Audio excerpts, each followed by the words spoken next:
मेरा नाम डॉक्टर आदित्य गुप्ता है। मैं आर्टेमिस हॉस्पिटल में चीफ न्यूरोसर्जन हूँ।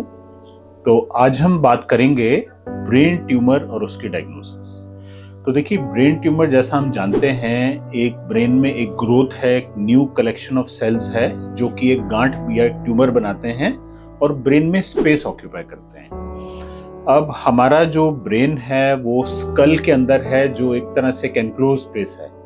तो उसमें कभी भी कोई नई ग्रोथ जब पैदा होती है तो वो अंदर प्रेशर बढ़ा सकती है। ब्रेन ट्यूमर का सस्पेशन आता है जब पेशेंट को कुछ दिनों या कुछ हफ्तों, कुछ महीनों से नए सिम्टम शुरू होते हैं और वो सिम्टम बढ़ने लगते हैं। ब्रेन ट्यूमर का जो प्राइमरी डायग्नोसिस है वो इमेजिंग है, क्योंकि हम दिमाग के अंदर झांक नहीं सकते या किसी और तरह से हम ब्रेन को एग्जामिन फिजिकली नहीं कर सकते।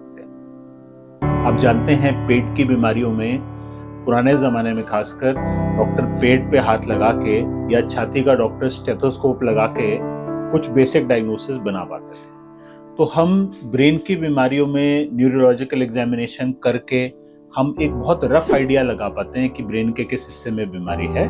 बट एक्यूरेट डायग्नोसिस के लिए बहुत ही इम्पोर्टेंट है इमेजिंग या ब्रेन की एक अंदरूनी तस्वीर लेना। अब ब्रेन की जो अंदरूनी तस्वीर की बात करें, जब ब्रेन की इमेजिंग शुरू हुई तो सबसे बेसिक तरह की इमेजिंग थी एक्सरे।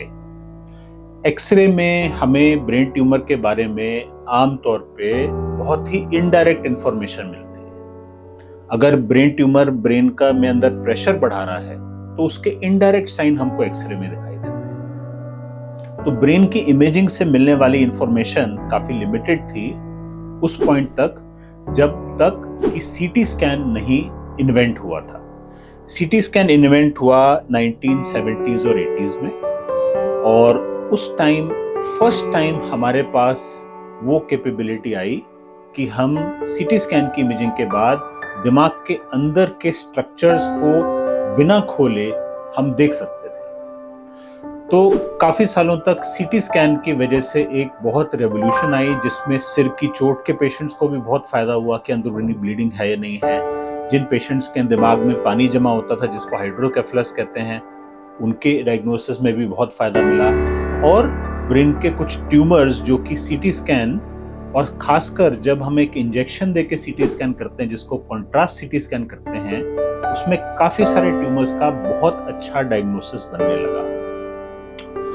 अब अगर हम आगे बढ़ें तो आज की डेट में जो ब्रेन ट्यूमर के डायग्नोसिस के लिए सबसे बेस्ट मेथड है वो है एमआरआई, जिसको मैग्नेटिक रेजोनेंस इमेजिंग कहते हैं। अब जहां सीटी स्कैन बहुत ही फाइन एक्सरे टेक्नोलॉजी पे बेस्ड है, वहां एमआरआई इमेजिंग मॉलिक्यूलर रेजोनेंस पे बेस्ड है, जो कि हाइड्रोजन एटम पे बेस्ड है।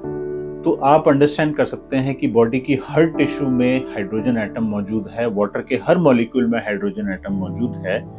तो एमआरआई में हमें सॉफ्ट टिश्यूज का बहुत ही फाइन लेवल ऑफ डिटेल मिलता है, और ब्रेन ट्यूमर्स के डायग्नोसिस में आज की डेट में एमआरआई का कोई मुकाबला नहीं है। तो आज की प्रेजेंट डे में कॉन्ट्रास्ट एमआरआई हमको बहुत ही फाइन लेवल का डिटेल देता है हर तरह के ब्रेन ट्यूमर के बारे में। और एमआरआई में भी कई तरह की सीक्वेंसेस होती हैं जो हमें ट्यूमर के बारे में अलग अलग इंफॉर्मेशन देती हैं।